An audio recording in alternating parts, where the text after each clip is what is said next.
Batiin mo yung katabi mo. Sabi mo, mapagpalang umaga sa iyo. Sinabihan mo ba?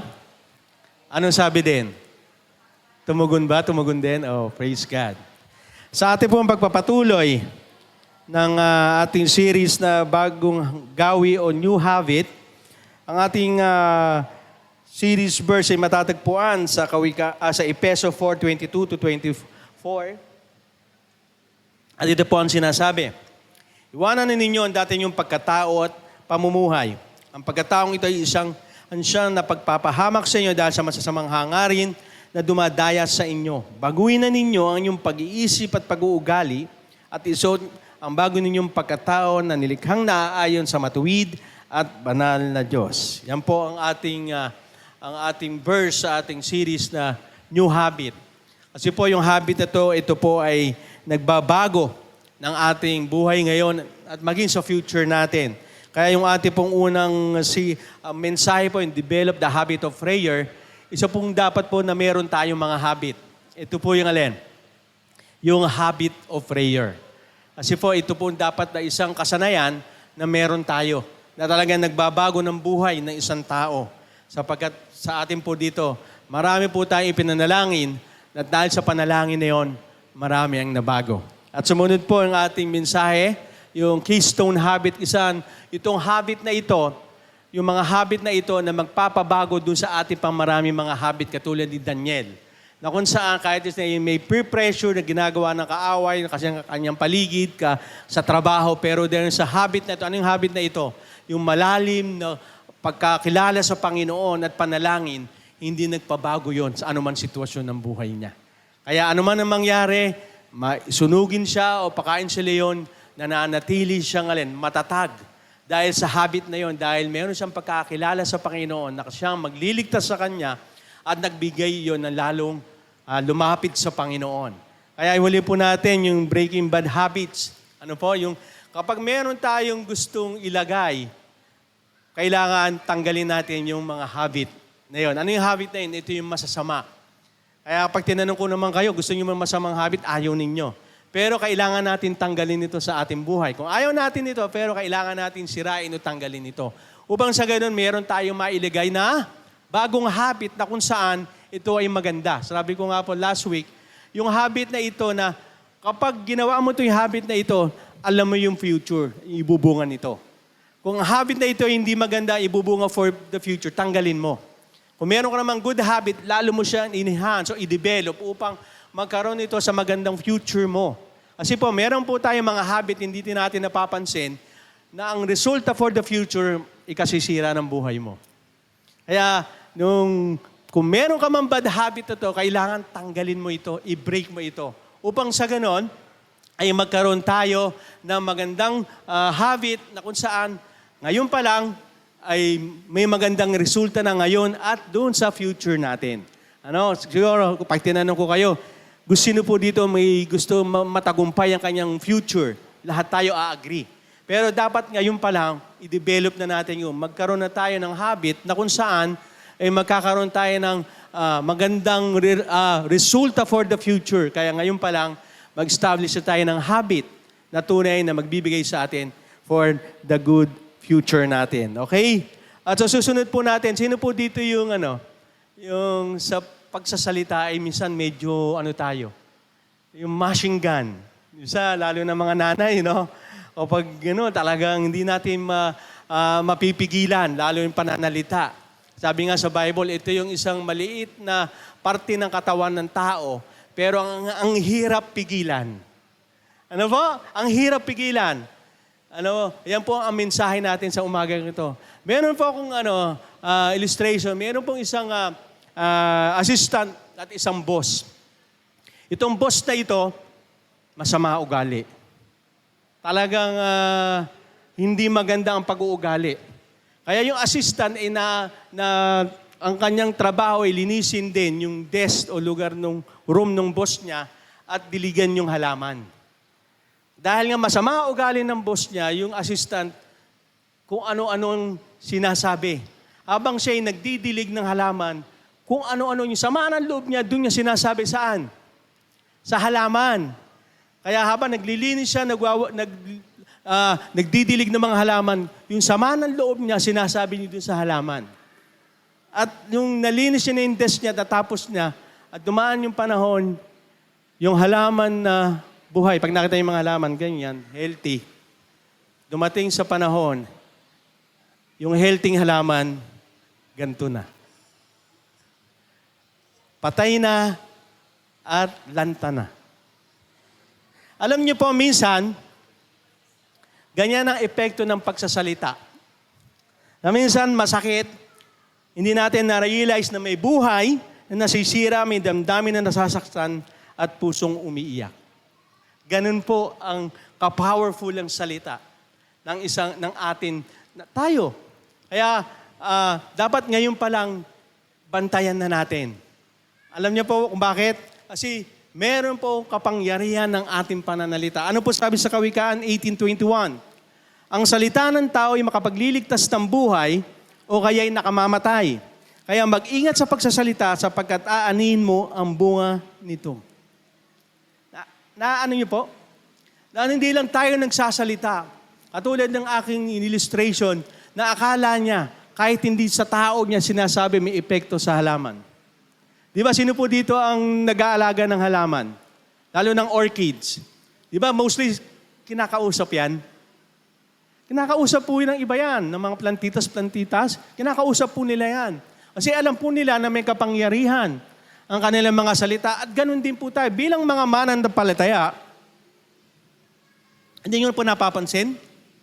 Sino po dito ang umaawit kanina, nagpupuri sa Panginoon? Pakitaas ang kamay.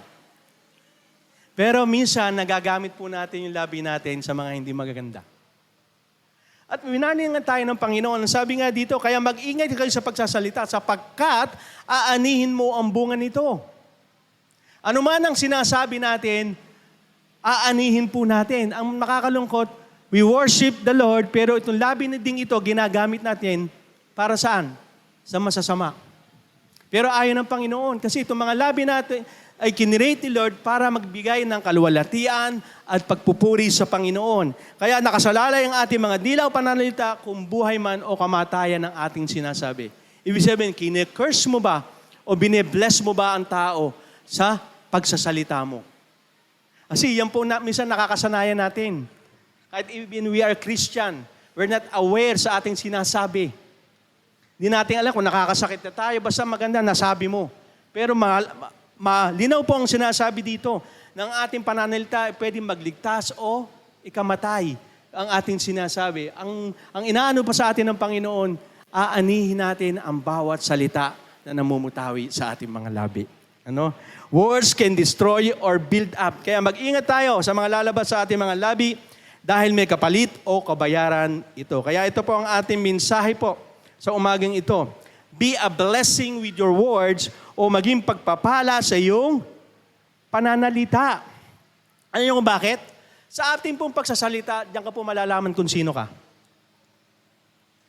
Kung paano ka magsalita o lumalabas sa iyong mga labi, diyan ka makikilala. Ano po sabi sa Santiago 1:26?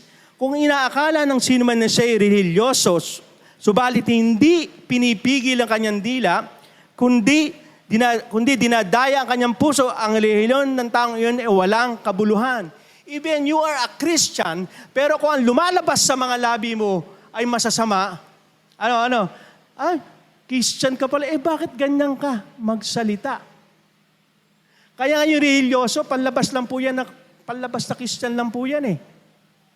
Kung ang tunay na Christian, miski sa labi niya lumalabas yung pagiging Kristiyano. Kaya, tingnan mo, sa mga taong palamura, tingnan nyo, ang buhay. Magulo. Puno ng galit. Kasi yun ang lumalabas sa kanya mga labi.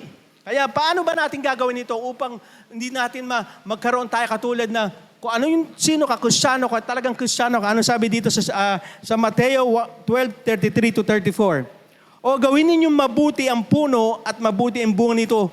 O gawin ninyong masama ang puno at masama ang bunga nito sapagkat ang puno ay makakilala sa pamamagitan ng kanyang bunga. Kayong lahi ng ulupong, paano kayo makapagsasalita ng mabubuting bagay, gayong kayo ay masasama? sapagkat sa kasaganaan ng puso, nagsasalita ang bibig. Ano itininom sa atin ng Panginoon? Mabuting binhi. Kung mabuting binhi yun, ano dapat ang lumalabas? Mabuti. Kasi nga yun po ang naitanim sa ating puso. Kaya anuman ang lumalabas sa iyong bibig, yun din ang nilalaman ng puso mo. Kung ano yung bunga, ano ang tinanim, siya rin ang bunga. Kung itinanim mo sa puso mo ay puro masasamang pananalita, masamang ugali, lalabas yan sa iyong mga labi. Kaya doon pa lang makikita mo kung ano yung puso mo, kung ano nilalaman ng puso mo, yun ang sinasabi mo. Kaya kung puso mo'y puno ng pag-ibig, ang lumalabas sa iyo ay puro pag-ibig din, pagmamahal. Kapag ang puso mo'y puno ng galit, ng bitterness, puno ng mga bagay na masasama, lalabas yan sa iyong mga labi. Kasi sinasabi po dito, sapagkat sa kasaganaan ng puso, nagsasalita ang bibig. Lumalabas sa ating mga bibig kung ano namumutawi sa ating mga puso. Ano ba lumalabas sa ating mga bibig? Negatibo ba? Paninira ba? Reklamo ba? Ano po sabi din sa Mateo 12:36-37? Subalit sinasabi ko sa inyo, sa araw ng paghuhukom, pananagutan ng mga tao ang bawat salita na binigkas na walang ingat. Sapagkat sa pamamagitan ng iyong mga salita, ay pawawalang sala ka at sa pamamagitan ng iyong salita, ay mahahatulan ka. Kung paano tayo magsalita, diyan tayo hahatulan ng Diyos. Kung wala tayong ingat sa ating pagsasalita, diyan ka hahatulan ng Diyos. Kaya akala natin, ang ating mga sinasabi, lalo na, ay hindi naman, meron po yung bigat. Kung paano nilikha ng Diyos ang sanlibutan sa pamamagitan ng kanyang salita. At tayo po'y kawangis ng Diyos, ibig sabihin may power po ang ating mga salita. Ano po? Kaya kung tayo nagsasalita ng paninirang pananalita o mga joke na nakakasakit, bagang sinasabi natin sa mga social media. Akala natin minsan, lalo tayo ngayon, di ba? Open na open ngayon ng social media. Nakakalungkot, even Christian, doon sa social media sila nagsasalita ng hindi magaganda. Diyan sila nagsusumbong. Doon sila ng mga hindi magagandang pananalita. Alam niyo po, kung meron tayong problema, dapat sa Diyos natin sinusumbong. Nilalapit. Huwag po tayo magsasalita, lalong-lalo na po kung ito'y magkakaroon ng bunga. Sabi nga, ito may bunga. Kung tayo nagsasalita ng masama, aanihin po natin ang bunga. At sinabi nga ng Panginoon, diyan kahahatulan sa mga mumutawi sa iyong mga labi. Kaya kung tayo nagsasalita ng curse o masasama, diyan kahahatulan ng Diyos. At kung ang mga labi mo ay nagpupuri at nagsasabi na magaganda, diyan ka rin hahatulan ng ating Panginoon. Kaya ito po ang sinasabi sa ating verse sa Efeso 4:29. Anumang mga salita ay hindi dapat lumabas sa inyong bibig, kundi ang mabuti lamang para sa ikatitibay ayon sa pangangailangan, upang ito ay makapagbigay ng biyaya sa mga nakakarinig. Yan po ang sinasabi. Yan po natin hihimayin yung mensahe ng Panginoon. Every word by word sa ating Ephesians o Efeso 4:29. Upang tayo makapagsalita ng mga pagpapala o be a blessing to others, unang-unang dapat natin gawin, itigil ang paggamit ng mga masamang salita. Sabi mo sa katabi mo, itigil mo na. Sabihin mo, itigil mo na. Hindi natutulog yan. Gising yan, nakikinig yan. Kasi minsan, kaya hindi tayo makapagsalita ng mabuti kasi tayo mismo hindi natin pinipigilan yung pagsasabi ng masama. Ano yung sabi dito sa Ephesians 4:29? Anumang masamang salita ay hindi dapat lumabas sa inyong mga bibig. Hindi dapat lumabas. Ano sabi ng Panginoon? Dapat hindi namumutawi yan sa ating mga labi. Alam niyo po si David, ganyan po ang nangyari kay David. Ano po sa awit 1:4-1:3? Maglagay ka ng bantay sa aking bibig, O Panginoon. Ingatan mo ang pintuan ng aking mga labi. Si David ito, a man after his own heart. Malapit sa puso ng Panginoon. Bakit? Sinabi niya, Lord, bantayan niyo po ito, ang aking mga labi. Alam niyo po si David, maraming kaaway. Mostly, hindi naman talaga physical na kaaway ang kanyang kundi yung mga tao nagsasalita sa kanya na hindi magaganda, yung mga kaaway niya. Binubuli siya at sinasabihan siya, kinocurse siya. Kaya ang sabi ni David, Lord, tulungan niyo po ako na bantayan ang aking mga labi. Ingatan ko po ito. Baka kasi mag-curse din siya. Patulan niya yun ng bubuli sa kanya, murahin niya, sabihan na masasama. Yun po ang ano ni David. Kaya bilang tayo mga lingkod at anak ng Diyos, dapat pinabantayan ng ating mga labi. Minsan ba tinitignan ba natin bago tayo magsalita, iniisip mo ba natin kung ano yung sasabihin natin?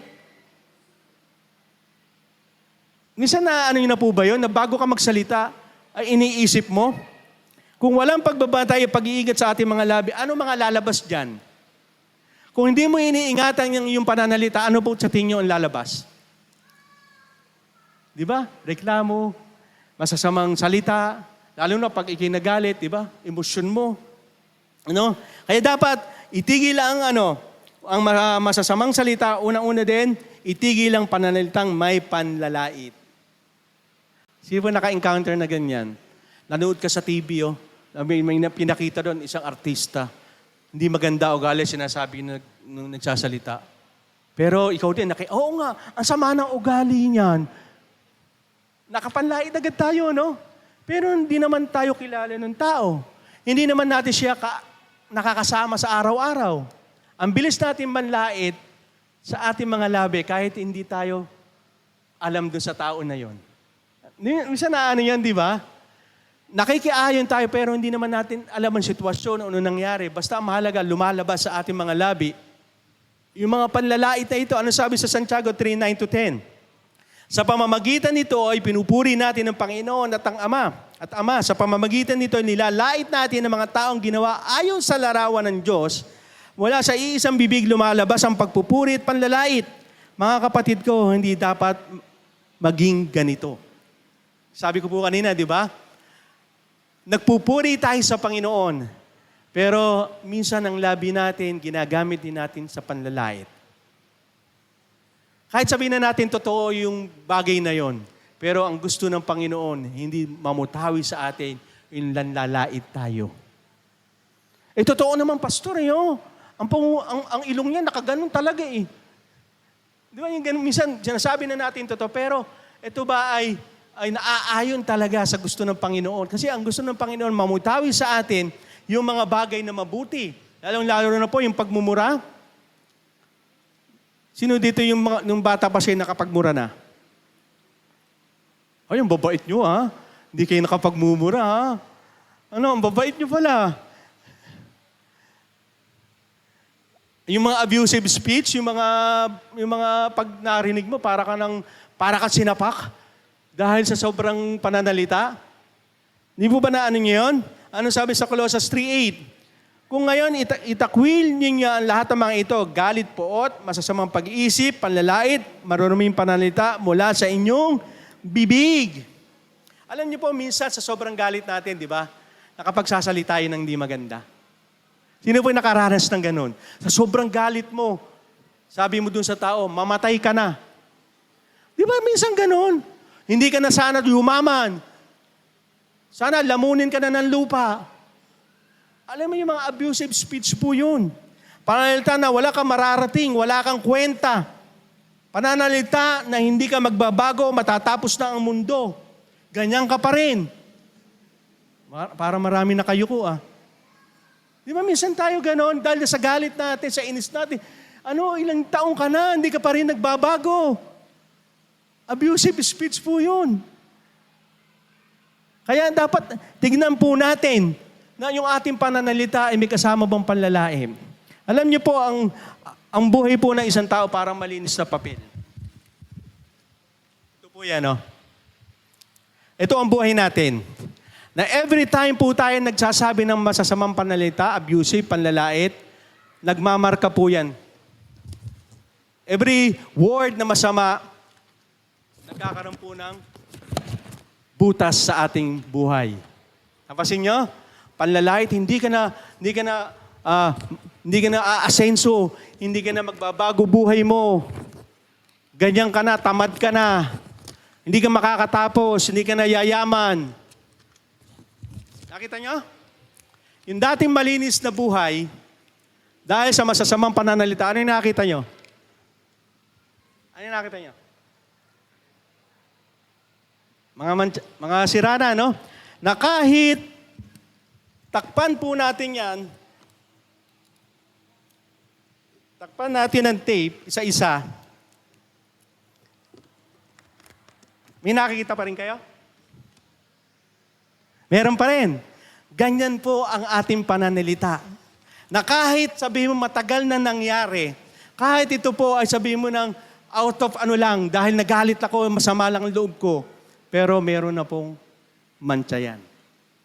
Kaya dapat po isipin po natin na nagagamit ang ating buhay minsan sa hindi maganda. Bakit? Dahil sa mga masasamang pananalita natin. Yung napapansin yun? Kaya yung pananalita po, wag po natin maging habit. Nung tayo manlait, wag po tayo mag-habit natin yung abusive speech, kahit galit na galit ka na, pigilan po natin. Kasi sa sobrang galit po natin, di ba yung napapanood sa mga TV, ba't mo napatay? Sa sobrang galit ko eh. Nasabihan ako, binuli ako. Ito nga lang lately, minabalitaan, 14 years old, pinatay yung mag-ina. Bakit mo pinatay? Binubuli ako ng asawa nila. Eh, hindi ko diniratnan yung tatay na nambubuli, pinatay ko yung mag-ina. Nakita nyo? Ganyan ka-powerful ang salita. Kaya kung tayo po'y wala po ditong pag-iingat, masisira po ang buhay natin. Hindi nyo napapansin, kahit ngayon, kahit matagal na nagsabi na hindi maganda sa inyo, alam nyo pa rin. Hindi mawala. Ayun, may isa nga, may kasabihan. Sana sinapak mo na lang ako kaysa pinagsabihan mo ko na masasakit. Kasi nga, nagkakaroon siya ng mantsa. Na kahit takpan mo pa yan, meron na po na mantsa. Ganyan ang kapangyarihan. Lalong-lalo na po yung pananalita ng panlalait o abusive speech dapat itigil. At itigil po natin ang mga masasama. Unang pangalawa, pananalitang may kasinungalingan. Sino po dito ang hindi nagsinungaling? O ngayon pa lang, sinungaling na kayo eh. Lahat tayo nagsinungaling. O di ba? Ba't ayaw nyo magsitaas kanina? Ngayon pa lang, sinungaling na kayo. Eh lahat naman tayo, ano dyan eh, di ba lahat tayo ginawa yan? Sino makapagtataas sa kamay na siya ay nagsinungaling na? Taas sa kamay. Ako, nagsinungaling na ako eh. Yung ibang di nagtaas, talagang galing nyo. Ano? Saludo. Lahat tayo eh. Nakapagsinungaling nga. Yung bagay nga lang, marap tayo sa salamin eh. O yung payat-payat ko na, pero ang taba mo. O, di ba ganon? Yung ganda-ganda ko, pero hindi naman. Doon, sinungaling na tayo eh. Kaya hindi po pwede kay lahat tayo, sabit tayo lahat dyan. Maski ako, sabit ako dyan. Kasi yan yung bagay na dapat natin tinatanggal sa atin, yung pagsisinungaling. Bakit po? Sabi sa Colossus 3:9, huwag kayong magsinungaling sa isa't isa. Yamang hinubad na ninyo ang dati yung pagkatao, pati ang mga gawa nito. Ibig sabihin, dati na natin pagkatao ito, dapat hindi na natin ginagawa. Kasi pastor, pag sinabi ko yung totoo, masasaktan siya. Di ba, may ganyan tayo? Pastor, kasi pag sinabi ko totoo, masasaktan siya. Eh pag nagsinungaling ka ba, natanggal ba yung ano? Hindi naman eh. Kaya nga sabi, the truth will set you free. Hindi ka mapapalaya sa anumang kasinungalingan hanggat hindi mo binibigay o sinasa buhay ang katotohanan. Ayun po, ang dapat natin, dahil po tayo mga Kristiyano, dapat tayo po yung tapat. Kasi ang prinsipo ng kasinungalingan, alin? Ang kaaway, ay tayo po ay alin? Diyos ng katapatan, nang hindi nagsisinungaling. Kaya tinatanggal na dapat natin ang ating dating pagkatao. Yan, pagsisinungaling. Alam niyo po ba maraming relasyon na nasira sa pagsisinungaling? Di po ba mga lalaki? Binata ako Akala nga binata. O tapos, may asawa pala. O di nasira ang pamilya. Maraming mga tag dito, yung mga pangarap ang nasira din. Dahil sa pagsisinungaling. Alam niyo po, totoo nangyari ito. Isang pastor, anak niya, kala makakagraduate ng computer engineer. Di alam ng nanay, ng magulang, aakit sila sa entablado. Yung pala, nagko-computer lang. Nalaman na lang nung anak nagsabi, hindi ako makakit. Bakit? Hindi naman po ako pumapasok eh. Dahil sa pagsisinungaling, maraming pangarap ang hindi na natupad. Ganyan ang epekto ng pagsisinungaling. At ang maraming kasinungalingan po, lalong-lalo na po, hindi natin kayang panindigan ng katotohanan. Kaya tanggalin po natin yung habit na yan. Lalo ba yung sinasabi pa yung alin? White lies? Kailan nagkaroon ng white lies? Kailan naging mabuti ang kasinungalingan? Para sa kabubuti yan eh. Minsan sabi nung manay dun sa anak, "Anak, sabihin mo sa Bombay, wala ako dito ha. Kasi pag sinabi mo, sisingdin ako, baka mapay." Kaya sabi ko, "Sige nay, nung pumunta yung Bombay, nandiyan nanay mo." "Wala po eh. Sabi po kasi ng nanay ko, wala siya." Kasi pag mga ganon, kala natin makakabuti pero makakasama kasi bakit? Tinuturuan natin ang ating mga anak, maging ang sarili natin, na akala natin mabuti yon. Hindi, wala pong kasinungalingan na mabuti. Lahat po yan masama. Kaya minsan, hindi ko lang sasabihin kasi masasaktan eh. Kaya, magsasabi nila ako ng sinungaling. Si Lord hindi. Kasi mahal tayo ng Diyos kaya sinasabi niya yung totoo. Lalo na ikasasama mo, sasabihin niya sa'yo. Tayo mga anak mga magulang. Nagkakaproblema na yung ating mga anak para lang maging mabango sa ating mga paligid. Magsisinungaling tayo. Kaya dapat tanggalin po natin yan. Ang anumang kasinungalingan. Lalong-lalo na po, dapat bigyan natin, panindigan natin ang katotohanan sinasabi ng Diyos. Huwag natin kahiya. At ang panghuli, isa rin kasinungalingan, yung sino po dito mga marites. Sino po ang nagmamarites na hindi nagsisinungaling? Lahat ang kinichismis, di ba? Puro hindi magaganda eh. Kilala niyo ba si Gloria? Yan po, naku po, ang daming utang niyan. Ay, ang sama ng ugali niyan. Nung umiram ako ng 500, ayaw kong pahiramin. Oo. Ang kunat, ang dami naman pera. Ikamamatay niya yung pera na yan. Minsan, di ba ganun pa? Kaya minsan, nakakalungkot, mismo mga Kristiyano. Di ba ko ang chinichismis mo, yung alin eh. Yung marites, hindi. Dapat marites, ang mga Kristiyano, mare, ano ang testimony mo? Di ba? Mas maganda yun, hindi yung marites, ano latest? Alam mo ba, kapitbahay na bagong lipat? Ay, ang dami pala yung asawa noon. Kaya palipat-lipat ang bahay. Pag sisinungaling, hindi naman kaya palipat-lipat ang bahay kasi yung asawa niya, nadidistino. Nahusgahan na natin, di ba? Dapat bilang mga Kristiyano, ang pinag-uusapan natin kung paano naging mabuti ang Diyos sa buhay natin. Yun ang sineshare dapat natin. Amen? Yun dapat ang Mare, ano ang testimony mo? Yun dapat. Huwag tayo maging alin. Paninirang puri. Ano sabi dito sa pangalawang Korinto 12:20?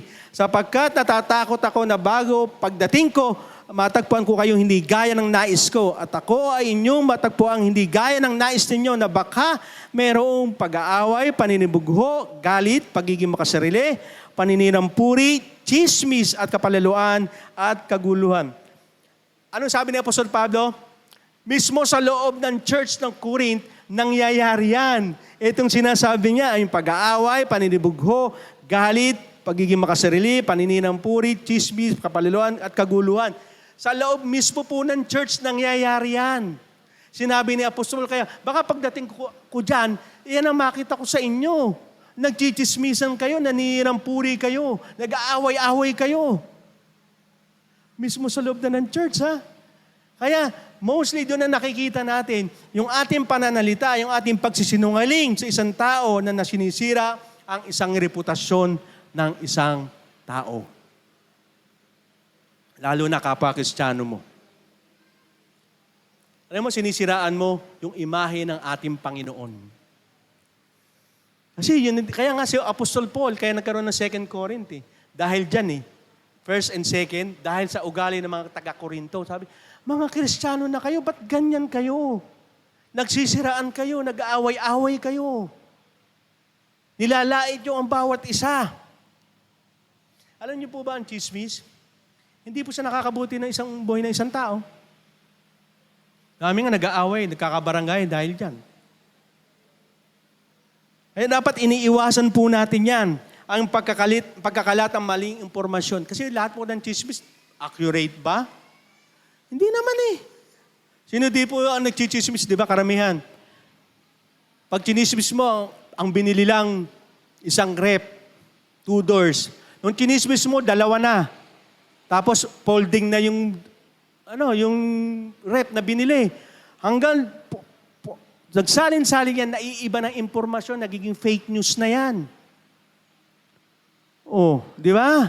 Kung sinabi dito, pogi si Nelson, kamukha ni Richard Gomez. Paglipat dito, kamukha ni Alden Richard na. Sumunod dito, iba na. O, di ba? Kasi nga, namamali na ng impormasyon. Ganyan ang chismis. Kaya dapat po natin, iwasan po natin yan. At ang gawin po natin upang maging pagpapala ang ating mga pananalita, magsalita na nakapagpapatibay ng pananalita. Ano sabi sa Efeso 4:29? Kundi ang mabuti lamang para sa ikatitibay ayon sa pangangailangan. Dapat yung namumutawi sa labin mo, nakaka-encourage. Alam niyo po ba yung minsan nagsalita ka, gustong-gusto ka na makausap. Bakit? Kasi yung taong yung down na down, nawawalan ng pag-asa. Pero nang nakausap ka, nagkaroon ng pag-asa. Ganyan dapat ang namumutawi sa ating mga labi. Encouragement. Dapat magkaroon tayo ng isang pananalita na nagpapasigla. Hindi yung pag nakausap ka, ang pangit mong kasama. Yung mga kabataan, di ba ganyan? Ang pangit mong kasama. Kasi nga hindi sila nakakarinig ng encouragement. Imbis na mabigyan mo sila ng pag-asa, lalong pang dinaon. Ano sabi dito sa unang Thessalonica 5:11? Dahil dito, pasiglahin ninyo ang isa't isa at patibayan ng isa't isa gaya ng inyong ginagawa. Pinagtitibay. Ibig sabihin, nagpapalakasan. Na pag kinausap ka, nalilift up yung tao, yung soul niya. Hindi pag kinausap ka, lalong na-down. Ayoko na, gusto ko na magpakamatay. Sabihin mo naman wala ka ng pag-asa. Magpakamatay ka na lang. Nakaka-encourage ba? Ang mga mananampalataya, ang mga Christian, pagkausap mo, mapapangiti ka, mapapatawa ka. Amen? Hindi pag kinausap mo, sisimangot, lalong lulungkot. Bakit maka-encourage? Lalo mo pa lalaitin, lalo mo pa sisisihin. Hindi po ganun. Dapat yung atin nagpapatibay ng pananalita, yung nai-encourage talaga. Nung pagkasama ka, gusto ko kasama. Merienda tayo. Bakit? Kasi nakaka-encourage yung mga sinasabi mo. Nakaka-lift up. Ganun po ba tayo magsalita? Sabihin mo katabi mo, ganyan ka ba magsalita? Ganyan ba'y lumalabas sa iyong mga labi? Kasi yan ka, pag nakasanayan na natin Imbis na encourage natin, hindi ito nagbibigay ng encouragement, lalo pa nadadown o nahihirapan, ilipap mo yung mga tao nakakausap mo. Bakit mahalaga ito? Yung mga magandang pananalita. Ano sabi dito sa Kawikaan 16:24? Ang matatamis na salita ay parang pulot-pukyutan, nakapagpapasaya at nakapagpapasigla ng katawan. Ibig sabihin, pag ikay nagsalita, narinig na yung nakarinig, nagamot yung kanyang pangangailangan. Di ba? Kaya nga di ba? Laughter is the best medicine. Baka pag nakausap ka, lalong nalungkot. Imbis na malipap mo siya, lalo siyang umiyak, lalo siya nagkaroon ng problema. Dapat bilang mananampalataya, bilang tunay na Kristiyano, pag ikay nagsalita, didikit sa iyo yung mga tao. Bakit? Kasi encouragement ang naririnig sa iyo. Ganyan ang ating Panginoon. Hindi nyo napansin, pag siya nagsalita na, naglalapitan ng lahat. Bakit? Kasi wala yung panlalait, walang mga abusive speech na kahit sa Diyos, walang kasalanan. Hindi nga sinabihan yung mga makasalanan, o yung mga makakasalanan kayo, kainin sana kayo ng lupa, patamaan sana kayo ng kigilat. Wala kang maririnig, kundi magandang pananalita. Lumapit kayo, lahat kayo na nahihirapan. Bibigyan ko kayo ng kapahingaan. Sino ba naman hindi magkakaroon ng pag-asa noon? Di po ba? Na pag lumapit sa atin ang sinuman tao, malilip up, may pag-asa. May pag-asa, kapatid. Ano mang problema mo, malulutas yan. Hindi yung binibigyan pa natin sila ng another problem because the way we speak, mali. Bilang isang Kristiyano, yung bang salita mo, nakagagamot. At isa rin po, alam niyo po, mahalaga ito yung ginagawa natin dito. Nag-i-encourage tayo sa Kaya po, ang mga gawain sa iglesia ay nagpapatibay sa atin. Sabi sa Hebreo 10:25, huwag natin pababayaan ang mga pagtitipon natin gaya ng nakagulian ng ilan. Sa halip, palakasin natin ang loob ng bawat isa, lalo na ngayon nalalapit na ang huling araw. Alam niyo po yung pagtitipon natin dito? Di ba may nakakausap kayo? Ano sinasabi sa inyo? May nagsabi na po ba dito sa inyo, hey brother, mag-drugs tayo mamaya. May problema ka, di ba? May nagsabi po dito sa inyo nun? Di ba? Minsan pag tayo may problema ka, di ba, binibigyan natin ng magandang sis, ano na namin yan, na-encounter ko na yung ganyang problema, ito gawin mo. Manalangin tayo, may pag-asa. Di ba? Nakaka-lift up. Kaya itong pagtitipon, sabi ng Panginoon, huwag niyong kaliligtaan. Kasi kaya no Book of Acts, araw-araw nga sila nagtitipon-tipon. Bakit? Nagpapasiglahan sila sa isa't isa. Yung bawat sinasabi ng kapwa natin dito, magbibigay kalakasan sa iyo. Tama? Meron ba ditong kapatid mo sa pananampalataya na minumura ka? Na binibigyan ka ng hindi magaganda? Di ba lahat dito? Di ba? Hanggat maaari, ini-encourage natin na magpatuloy sa Panginoon. Ini-encourage natin, nagpe-pray tayo sa isa't isa. Kaya ang pagsali natin sa mga Temple Group Bible Study, malaking bagay po yan. Kasi nakakarinig po tayo ng magaganda. Kaya faith comes from hearing. Wala po tayo naririnig na mabuti mula sa Diyos. Anong mailalagay natin sa ating isipan, sa ating puso? Kaya po natin kaligtaan yung ganitong bagay. Kung hindi kayo nag-church, ano po maririnig yun na mensahe? Galing sa Diyos. Di wala po. Ano sasabihin natin? Wala tayong narinig. Kaya nga si Jesus, nung siya po ay tinukso ng demonyo, ano ginamit niya? Salita lang ng Diyos.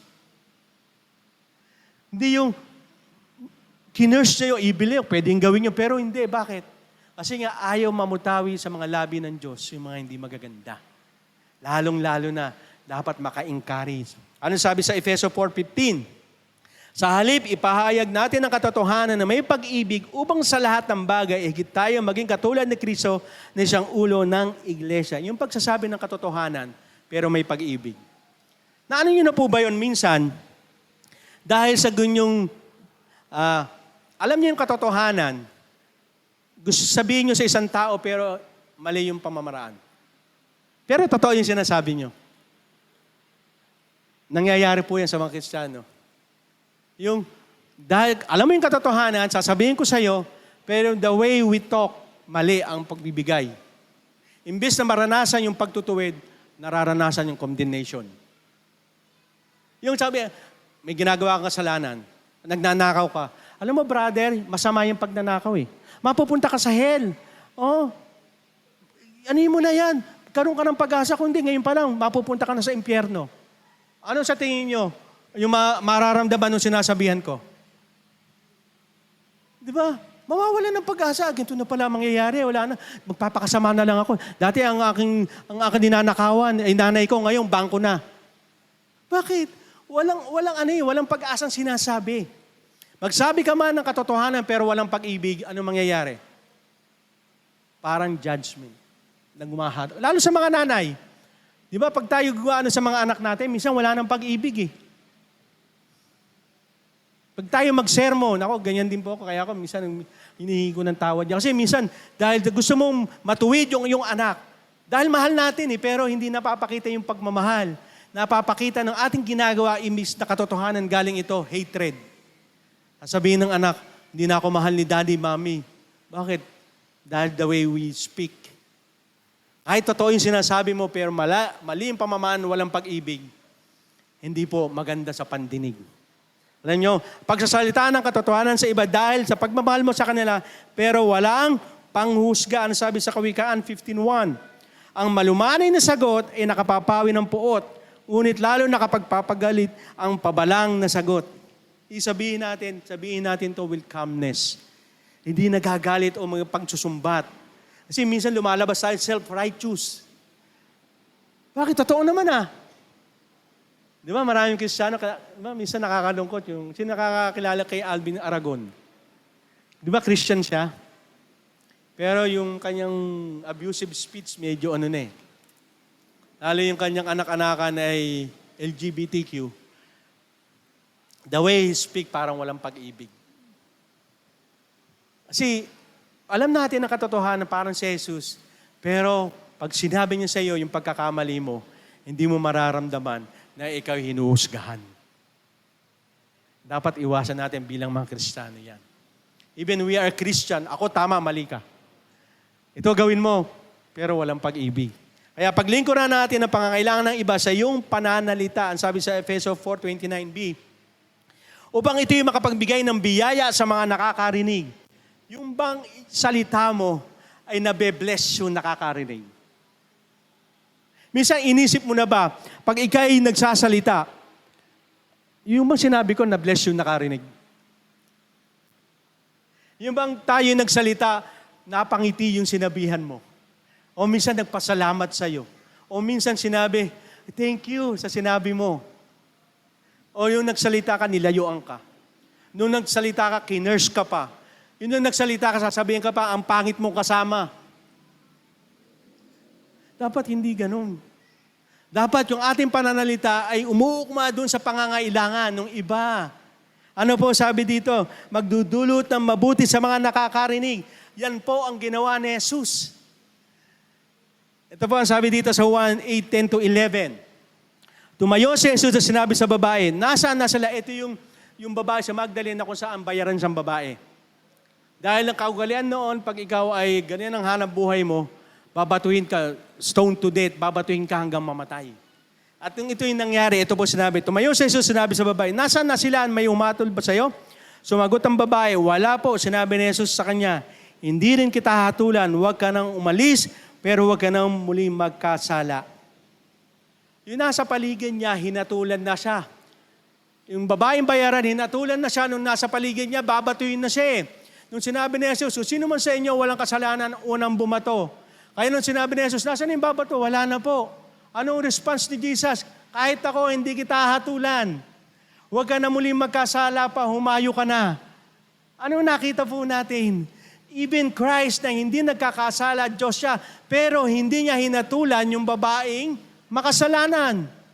Imbis nagkaroon pa ng encouragement, pinatataw, huwag mo nang gawin yan ha, humayo ka na. At sumunod ka na sa, yun, di ba maganda sa pandinig ng mga taong nagkakasala, may problema? May pag-asa pa. Hanggat may buhay, may pag-asa.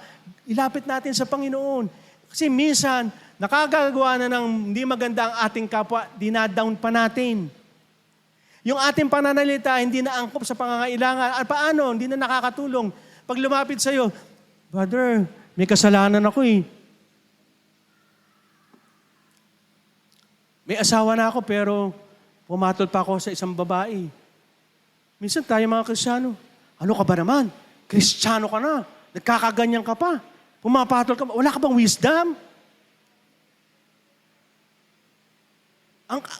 Yung anihin mo yung kaparusahan na yan, kundi mapupunta ka sa dagat-dagatang apoy. Ano ka pa naman? Naka-live up? Nakatulong ba sa pangangailangan? Ano yung ginawa ni Jesus? Huwag ka na muling magkasala pa. Humayo ka na. Pinatatawad ka na ng Diyos. Ganun dapat. Imbis na i-lift up natin, oh brother, huwag mo nang gawin yan. Bilang isang tunay na Kristiyano, ilapit natin, hingi mo ng tao, ipag-pray natin yan. Ano mas maganda? Di ba, naaangkop sa pangangailangan niya. Nawawalan na siya ng pag-asa, nalulungkot na siya dahil may nagawa siyang kasalanan. Pero tayo mga Kristiyano, even mas masahol pa tayo sa mga hindi Kristiyano, mga ano ng kapwa natin. Alam niyo po ba, isa sa mga habit na dapat natin binabantayan yung ating pananalita? Kasi even we are Christian. Nakakalungkot kasi hindi nakikita sa ating mga labi yung pagiging Kristiyano natin. Lalo na sino mga nagdadrive dito sa kalye. Sino mga lagi nasa kalsada. Di ba? Nagdadrive ka, kinat ka. Ako, sado ka. Kung hindi ako Kristiyano, minura na kita. Talagang kinurse na eh.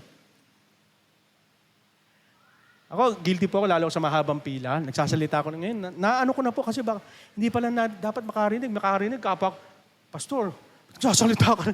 Di ba, nakakahiya. Dapat maging ano po tayo, instrumento po tayo sa ating mga sinasabi. Kaya dapat sinusuko na natin anumang bagay na masama, lalo po sa ating pananalita. Sino po handa isuko yung mga bagay na yun sa Diyos? Sino po? Pakitaas ang kamay. Di ba, yung mga hindi nagtaas, ang gagaling yun, hindi kayo nagsasalita ng hindi maganda. Hindi totoo yun, di ba? Kasi, ibig sabihin, magandang example yun. Pero aminin po natin, kasi hayag naman sa Diyos ang lahat. Alam niyo po kung bakit ibigay na sa atin yung ganitong gawe, yung ating nakasanayan, lalo sa pananalita. Lalo na sa isang pamilya. Alam niyo po, may isang kwento, isang pamilya. Kaya na ang pamilya pong yun, parang po at opo ang pagmumurahan.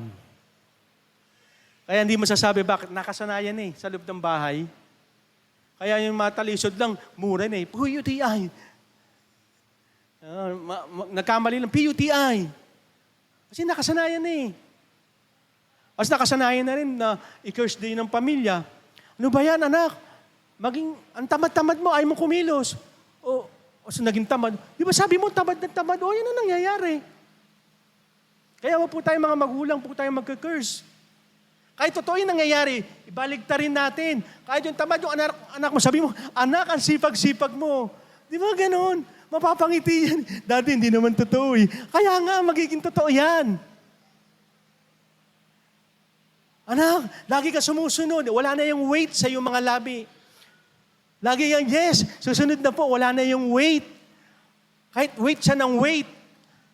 Mangyayari po yun kasi may kapangyarihan ng ating mga salita. Kaya, wag po, minsan po mahirap, kasi mahirap kontrolin yun, di ba? Pastor, nagsisinungaling ko, di ba? Hindi. Ayaw mo lang makasalita ng masama. Kasi yun ang gusto mo mangyari sa anak mo, sa pamilya mo. At yun namang mga anak, huwag natin galitin ang ating mga magulang. Minsan tayo nagbubuli pa eh. Lalo pa natin iniinit para magsalita, magalit ang ating mga magulang. Dapat tayo maging, sabi nga sa kawikaan, ang anak ay isang karangalan ng isang magulang ng ama't ina kung siya'y sumusunod. Isang kahalan sa isang anak kung ang magulang mo ay itinatakwil mo. O ginagawa mo na hindi maganda. Sinasabi po yan ng Diyos. Kaya bilang po tayo mananampalataya, ang tanong po sa atin, yung iyo bang pananalita ay nagiging pagpapala sa iba? Yung kapitbahay niyo sabihin sa'yo, ay maganda yan. Yung kapitbahay namin, totoong Kristiyano yan. Bakit? Pag nagsalita yan, may full of wisdom. Hindi yung full of marites. Gusto mo ng latest? Punta ka dun sa bahay na yun. Alam lahat ang mga nangyayari. Dapat, pag pinuntahan ng iyong bahay, sasabihin sa'yo, pumunta ka doon dahil makakarinig ka ng katotohanan mula sa Diyos. Di ba ang gandang pakinggan? Bilang isang mananampalataya, makakarinig tayo ng mabubuting bagay dahil mabuti ang Diyos sa atin. Sino po dito masasabi niya ang Diyos ay mabuti sa Kanya? Amen! Kung mabuti ang Diyos sa atin, dapat mabuti rin tayo sa pananalita. Lalong-lalo na po tayo sa panahon natin yan, daming reklamo, no? Taas ang kuryente, taas ang bilihin, di po ba? May nagpo-post nga, ang grabe ang taas ng kuryente. At masasabi na lang, sana sa Japan na ako nakatira. Mura lang daw ang kuryente ron. Pero ang pinakamaganda po, kahit sa panahon po tayo naghihirap, ang ating mga labi patuloy pa rin sa pagpupuri sa Diyos. Amen? Patuloy pa rin nagpapasalamat sa Panginoon. Patuloy pa rin sinasabi, Panginoon, salamat niligtas mo ako. Panginoon, salamat sapagkat sa panahon na ito, kahit ang buong bansa namin naghihirap, pero kahit kailan hindi mo ako pinabayaan because you are worthy to be praised alone. Amen? Hindi magsasalita ng anumang bagay na bang sinabi mo, kulang ang Diyos para sa iyo. Kulang ba ang Diyos para sa ating lahat? Sapat ang Diyos para sa ating lahat ang pangangailangan. Amen? Kaya nga, magsalita tayo ng pananalita na may pagpapala. Speak with blessing. Amen? Tayo po lahat ay yumako at manalangin. Ama naming Diyos, kami po'y narito, Panginoon. Lord, sinusuko po namin ang lahat, Panginoon. Kung kami may nakapagsalita ng di maganda, nagsinungaling, nakapanlait, may abusive speech, Panginoon, na sinabi namin, mansan, mamatay ka na, wala ka mararating. Lord, patawarin niyo po kami. Kuminsan, nagiging habit na nga po namin ito, Panginoon, na hindi na mamutawi yung mga bubuting bagay. Yung mga nakakarinig, Lord, hindi na be-bless. Lord, patawarin niyo po kami. Alam niyo po ang aming mga puso, Panginoon. Yan po'y pinatutunayan ng aming mga labi. Kung ang mga labi namin ay lagi nagsasalita ng masasama, Lord, ganun na aming mga puso. Pero Lord, dahil mabuti kayong Diyos, at sinasabi namin kayo ang nabubuhay sa amin, kung ibig sabihin ang buhay namin puno ng kabutihan. Tinaniman mo kami ng mabubuting bagay, maging ang pananalita namin, Panginoon, mabuti. Pero Lord, dahil sa kaaway, kinukurap ito, Panginoon. Ang aming pag-iisip ay binibigyan ng kasinungalingan. Kaya kami nakapagsasalita ng kasinungalingan. Lord, panindigan namin ang katotohanan. Maging masakit man ito. maging mahirap man ito, maging ito man, Panginoon, ay maging dahilan, Panginoon, upang mabago ang aming buhay, Lord, gagawin namin. Sapagkat ang mahalaga kayo, Panginoon. Ang imahe yung nakasalalay dito, Panginoon. Kung si David, Panginoon, humihingi ng paggabay sa kanyang mga labi, ganun din po kami, Panginoon. Proteksyonan niyo po ito. Nung aming mga labi, bago magsalita, Lord, maging pagpapala. Ang aming mga salita, Panginoon, i-guard namin na hindi maging cause ng curse o kamatayan ng iba. Sapagkat ang mga labing ito inilikha mo para luwalhatiin, purihin ang iyong pangalan, Panginoon. Hey Lord, turuan mo kami. Hindi namin kaya magsalita ng may kabanalan kung di mo kami sasamahan. Kung di mo ibigyan ang aming mga labi na mga labing katulad ng labi ng aming Panginoong Kristo na laging iniisip paano mapupurihan ng Diyos Ama. Kung na mabibigyan ng patotoo ang ginagawa namin dito sa lupa, Lord, gawin namin, Panginoon. Lalong-lalo na po sa aming mga pananalita. Turuan mo kami, Panginoon, na tuwing kami magsasalita, iisipin namin, ito po ba'y makalulugod sa inyo? Ito po ba'y magbibigay ng kadakilaan sa iyong pangalan? Ito po ba'y magbibigay pagpapala sa mga nakakarinig? Lord, salamat po, Panginoon. Sapagkat gayon pa lang nililinis mo na kami. Ang aming mga labi, ang aming kaisipan, ang aming mga puso, Panginoon. Pusong sumusunod sa inyo. Pusong may malinis na puso at may katapatan upang ito'y mamutawi sa aming mga labi at ito'y magiging pagpapala para sa iba. Lord, salamat po, Panginoon. Pinupuri ka namin. Binibigay namin sa iyo ang mataas na pagsamba. Ito po ang aming dalangin sa pangalan ni Jesus. Ang lahat ay magsabi ng Amen. Palakpakan natin ng Panginoon.